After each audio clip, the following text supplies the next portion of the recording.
Hi friends, அஸ்ஸலாமு அலைக்கும். எல்லோரும் எப்படி இருக்கிறீங்க? இன்றைக்கி நம்ம சேனலில் உருளைக்கிழங்கு ரெசிபி பார்க்க போகிறோம். எல்லாருக்குமே உருளைக்கிழங்கு அப்படின்னா ரொம்பவே பிடிக்கும். அதுவும் பசங்களுக்கு மெயினாக சொல்லணும் அப்படின்னா ஸ்கூலுக்கு லஞ்சுக்கு வந்து சைட் டிஷ் என்ன வேணும்னு கேட்டாங்கன்னா ஃபஸ்ட்டு சொல்லக்கூடிய ரெசிபி வந்து உருளைக்கிழங்கு ரெசிபியாக தான் இருக்கும். இந்த ரெசிபி எப்படி செய்கிறதுன்னு ரொம்ப சிம்பிளான மெத்தடில் ரொம்பவே டிஃப்ரெண்ட்டாகவும் இருக்கும். வாங்க வீடியோக்குள்ளே போகலாம். இந்த ரெசிபி ப்ரிப்பேர் பண்ணுறதுக்கு 4 உருளைக்கிழங்கு 2 பெரிய வெங்காயம் எடுத்துக்கோங்க. இந்த ரெசிபி ப்ரிப்பேர் பண்ணுறதுக்கு தக்காளி தேவையில்லை, வெங்காயம் மட்டும்தான். வெங்காயம் 2 பெரிய வெங்காயம் இருந்தாலே போதும். வெங்காயம் நல்லா பொடி பொடியாக சாப் பண்ணி வச்சுக்கோங்க. உருளைக்கிழங்கு ரெசிபி அப்படின்னாலே எப்போவுமே ஒரே மாதிரி செய்யாமல் ஒவ்வொரு டைம் செய்யும் போதுமே ஒவ்வொரு டிஃப்ரெண்ட் வெரைட்டியாக நம்ம செஞ்சு கொடுத்தோம் அப்படின்னா அதை சாப்பிட்றப்போ டெய்லி உருளைக்கிழங்கா எப்போவுமே சைடிஷ் அப்படின்னா உருளைக்கிழங்கு தான் தரீங்க அப்படின்னு சொல்லிட்டு வீட்டில் பசங்க சொல்ல மாட்டாங்க. ஒவ்வொரு டைமே டிஃப்ரெண்ட்டான மெத்தடில் ட்ரை பண்ணி பாருங்கள். எப்போயாவது ஒரு டைம் நான் இப்போ சொல்லியிருக்கிற ரெசிபியை ட்ரை பண்ணி பாருங்கள், ரொம்பவே டேஸ்ட்டாக இருக்கும். இப்போது ஆனியன்லாம் நல்லா கட் பண்ணியாச்சு, பொடி பொடியாக சாப் பண்ணி ரெடி பண்ணி வச்சுக்கோங்க. நெக்ஸ்ட்டு ஒரு பேனில் ஆயில் ஆட் பண்ணிக்கோங்க. 2 டேபிள் ஸ்பூன் ஆயில் ஆட் பண்ணிக்கோங்க. நான் இன்றைக்கி நல்லெண்ணெய் ஆட் பண்ணுறேன். நல்லெண்ணெய் வந்து ஹெல்த் பெனிஃபிட் இருக்கிறதுனால நல்லெண்ணெய் ஆட் பண்ணிக்கிறேன். எண்ணெய் நல்லா காஞ்சதுக்கப்புறமா இது கூட கடுகு உளுந்து 1 டீஸ்பூன் ஆட் பண்ணிக்கோங்க. கடுகு உளுந்து நல்லா பொரிஞ்சதுக்கப்புறமா கருவேப்பிலை ஆட் பண்ணிக்கோங்க. இது கூட 2 காஞ்ச மிளகாய் ஆட் பண்ணுறேன். நீங்கள் வேணும்னா பச்சை மிளகாய் கூட ஆட் பண்ணிக்கலாம். நான் வந்து 2 காஞ்ச மிளகாய் ஆட் பண்ணுறேன். இதெல்லாம் நல்லா பொரியட்டும். இதுக்கப்புறமா நம்ம கட் பண்ணி வச்சுருக்கிற வெங்காயம் இதில் ஆட் பண்ணிக்கோங்க. வெங்காயம் நல்லா வதங்கினதுக்கப்புறமா தான் நம்ம உருளைக்கிழங்கு ஆட் பண்ண போகிறோம். ஸோ வெங்காயம் வதங்குறதுக்காக சால்ட் ஆட் பண்ணிக்கோங்க. 1/2 டீஸ்பூன் வந்து சால்ட் ஆட் பண்ணி நல்லா வதக்கிக்கோங்க. இப்போ நம்ம செய்யக்கூடிய இந்த உருளைக்கிழங்கு ரெசிபி வந்து நீங்கள் சமோசாவில் ஸ்டஃப் பண்ணி சாப்பிட்டா கூட ரொம்பவே டேஸ்ட்டாக இருக்கும்.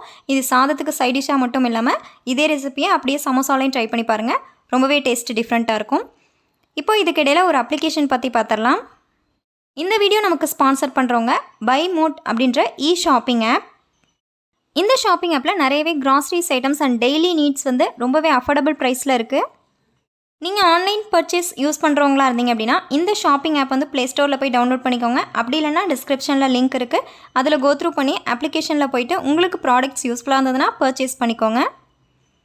இந்த ஷாப்பிங் ஆப்பில் கிராசரிஸ் மட்டும் இல்லாமல் நம்ம டெய்லி நீட்ஸோட எல்லா ப்ராடக்ட்ஸுமே இருக்குது. ஒன் டைம் கோத்ரூ பண்ணுங்கள். இப்போ வாங்க வீடியோ கண்டினியூ பண்ணலாம். இப்போ வெங்காயம் வந்து நல்லா வதங்கிட்டு இருக்கு. இந்த டைமில் நம்ம வந்து உருளைக்கிழங்கு கட் பண்ணிக்கலாம். உருளைக்கிழங்கு ஈவனாக, அதாவது ரொம்ப சின்ன சின்ன பீசஸாக கட் பண்ணிக்கோங்க. இதே நீங்கள் சமோசாவுக்கு ஸ்டஃப் பண்ணுறீங்க அப்படின்னா உருளைக்கிழங்கு நல்லா துருவி எடுத்துக்கோங்க. கேரட் துருவுற மாதிரி அந்த இதில் வச்சு நீங்கள் ஸ்க்ராப் பண்ணிங்கன்னா உங்களுக்கு நல்லாயிருக்கும். இது வந்து நம்ம வந்து சைடிஷ்க்கு தான் ப்ரிப்பேர் பண்ணுறோம். ஸோ இது வந்து உருளைக்கிழங்கு இது போல் கட் பண்ணிக்கோங்க. உருளைக்கிழங்கு கட் பண்ணிவிட்டு நீங்கள் வாட்டரில் ஆட் பண்ணி வச்சுக்கோங்க. வெங்காயம் வதங்கிடுச்சு அப்படின்னா நம்ம டேரெக்டாக ஆட் பண்ணிடலாம். அப்படி இல்லை அப்படின்னா வெங்காயம் வதங்கலைன்னா ஃபஸ்ட்டு இது போல் கட் பண்ணிவிட்டு வாட்டரில் போட்டு வச்சுக்கோங்க. அதுக்கப்புறம் வெங்காயம் வதங்கினதுக்கப்புறமா இப்போ கட் பண்ணி வச்சுருக்கிற உருளைக்கிழங்குலாம் அதில் ஆட் பண்ணிக்கலாம்.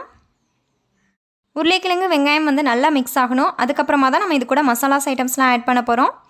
அப்படியே ஒரு நான்வெஜ் டேஸ்ட்டில் இருக்கும் உங்களுக்கு வந்து அந்த மசாலாஸோட ரெசிபி இதில் ஆட் பண்ணுறப்போ உங்களுக்கு எக்ஸாக்டாக வந்து நான்வெஜ் டேஸ்ட்டில் இருக்கும். இந்த சைட் டிஷ் வந்து நீங்கள் சாம்பார் சாதம், லெமன் ரைஸ், கர்ட் ரைஸ்க்கெலாம் சாப்பிட்டிங்கன்னா டேஸ்ட் அட்டகாசமாக இருக்கும். எக்ஸ்ட்ரா 1 பிளேட் சாப்பிட்லாம் சாதம். அந்தளவுக்கு இந்த சைட் டிஷ்ஷோட டேஸ்ட் வந்து வேறு லெவலில் இருக்கும். இப்போ வாங்க மசாலாஸ் ஐட்டம்ஸ்லாம் ஆட் பண்ணலாம். இப்போ இது கூட 1 டீஸ்பூன் மிளகாய்த்தூள் ஆட் பண்ணிக்கோங்க. எக்ஸ்ட்ரா காரம் வேணும் அப்படின்னா 1/2 டீஸ்பூன் எக்ஸ்ட்ராவாக ஆட் பண்ணிக்கோங்க. அதுக்கப்புறமா இது கூட 1 டீஸ்பூன் வந்து மட்டன் மசாலா ஆட் பண்ணிக்கோங்க. ஹோம்மேட் மசாலா தான் இது. ஸோ மட்டன் மசாலா ஆட் பண்ணிக்கோங்க. மட்டன் மசாலா ஆட் பண்ணதுக்கப்புறமா 1/2 டீஸ்பூன் மஞ்சள் தூள் ஆட் பண்ணிக்கோங்க. இந்த மசாலாஸ் ஐட்டம்ஸ்லாம் நல்லா மிக்ஸ் ஆகிற அளவுக்கு ஃபுல்லாக அது வந்து வதங்கணும். ஸோ அது போல் நல்லா மிக்ஸ் பண்ணிக்கோங்க. இந்த மசாலாஸோட பச்சை வாசனை போகிற அளவுக்கு நல்லா வதக்கிக்கோங்க. இப்போவே நமக்கு உருளைக்கிழங்கு வந்து ஒரு 50% வந்து நல்லாவே குக் ஆயிரும். ஸோ நல்லா இது போல் மிக்ஸ் பண்ணி வதக்கிக்கோங்க. இதே நம்ம குக்கரில் செஞ்சோம் அப்படின்னா 2 விசில் வச்சு எடுத்தோன்னா உங்களுக்கு குக் ஆயிரும். பட் இது போல் நம்ம வந்து நல்லா வதக்கி செய்கிறப்போ டேஸ்ட் இன்னும் கொஞ்சமே நல்லா எக்ஸ்ட்ராவாக இருக்கும். மசாலாஸ்லாம் நல்லா வதங்கினதுக்கப்புறம், அதாவது உருளைக்கிழங்கு வதங்கி இந்த மசாலாஸோட பச்சை வாசனை போனதுக்கப்புறமா இது கூட இஞ்சி பூண்டு பேஸ்ட் ஆட் பண்ண போகிறோம். இஞ்சி பூண்டு பேஸ்ட்டு 1/2 டீஸ்பூன் அளவுக்கு ஆட் பண்ணிக்கோங்க. நெக்ஸ்ட் இந்த இஞ்சி பூண்டு பேஸ்ட் ஆட் பண்ணதுக்கப்புறம் இதையுமே நல்லா வதக்கி இஞ்சி பூண்டு பேஸ்ட்டோட பச்சை வாசனை போகிற அளவுக்கு நல்லா வதக்கிக்கோங்க. இப்போ இஞ்சி பூண்டு பேஸ்ட் ஆட் பண்ணிவிட்டு நல்லா இதோட பச்சை வாசனை போகிற அளவுக்கு வதக்குறோம். இது ஒரு 5 மினிட்ஸ்க்குள்ளே வந்து உங்களுக்கு நல்லாவே வதங்கிடும், எல்லாமே வதங்கிடும்.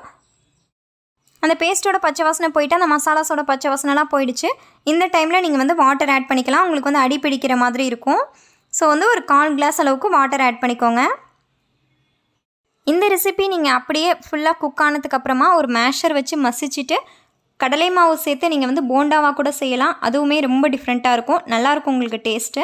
இந்த ஒரு ரெசிபி தெரிஞ்சுது அப்படின்னா நீங்கள் வந்து சமோசா ப்ரிப்பேர் பண்ணலாம். அப்படி இல்லைனா கடலை மாவு போண்டா கூட நீங்கள் ரெடி பண்ணலாம். இப்போ வாட்டர் ஆட் பண்ணி ஒரு 2 to 3 மினிட்ஸ் வந்து நல்லா மூடி போட்டு வச்சிங்க அப்படின்னா ஃபுல்லாகவே உங்களுக்கு குக் ஆகிடும். இந்த வாட்டர்லாம் நல்லா வற்றி வரணும். ஸோ வற்றினதுக்கப்புறமா உங்களுக்கு குக் ஆயிரும். டோட்டலாக ஒரு 15 மினிட்ஸ்க்குள்ளே அந்த ரெசிபி ரெடி ஆகிடும். இப்போ மூடி போட்டு வைக்கலாம், உங்களுக்கு வந்து ரெடி ஆகிடும். இந்த ரெசிபி நீங்கள் டேரெக்டாக ஒயிட் ரைஸ் கூட பரட்டி சாப்பிட்டா கூட உருளைக்கிழங்கு சாதம் மாதிரி ரொம்பவே டேஸ்ட்டாக இருக்கும். ஸோ நமக்கு கம்ப்ளீட்டாக ரெடி ஆகிடுச்சு. இப்போ பாருங்கள் நல்லாவே வெந்திருக்கு. ஸோ ஃபுல்லாகவே அந்த தண்ணியெல்லாம் ட்ரை ஆகிட்டு உங்களுக்கு பார்க்குறதுக்குமே ரொம்பவே டேஸ்ட்டாக இருக்கும். சாப்பிட்டு பார்த்தீங்கன்னா அட்டகாசமாக இருக்கும். இதை வந்து லெமன் ரைஸ்க்கு வந்து சைட் டிஷ்ஷாக இன்றைக்கி நான் கொடுத்து அனுப்புகிறேன் பசங்களுக்கு. ரொம்ப டேஸ்டியான சைட் டிஷ். இந்த ரெசிபி உங்கள் வீட்டில் எல்லாருமே ட்ரை பண்ணி பாருங்கள். நம்ம சேனலில் நிறையவே நான்வெஜ் ரெசிபிஸ் கூட இருக்குது, நிறைய மோட்டிவேஷ்னல் வீடியோஸும் இருக்குது. ஹோம் மேக்கர்ஸ்க்கு தேவையான சில டிப்ஸும் இருக்குது, மணி சேவிங் டிப்ஸ் இருக்குது. அந்த வீடியோஸ்லாம் உங்களுக்கு பிடிக்கும்னா ஒன் டைம் நம்ம சேனலை கோ த்ரூ பண்ணுங்கள். வீடியோஸ் யூஸ்ஃபுல்லாக இருந்ததுன்னா மறக்காம சேனலை சப்ஸ்கிரைப் பண்ணி சப்போர்ட் பண்ணுங்கள். ஓகே ஃப்ரெண்ட்ஸ், எப்போவுமே ஹெல்த்தியான ஃபுட்டை சமைச்சு சாப்பிடுங்க, ரொம்பவே ஹெல்த்தியாக இருங்க. நெக்ஸ்ட் ஒரு இன்ட்ரெஸ்டிங் வீடியோவில் மீட் பண்ணலாம். தேங்க்ஸ் ஃபார் வாட்சிங்.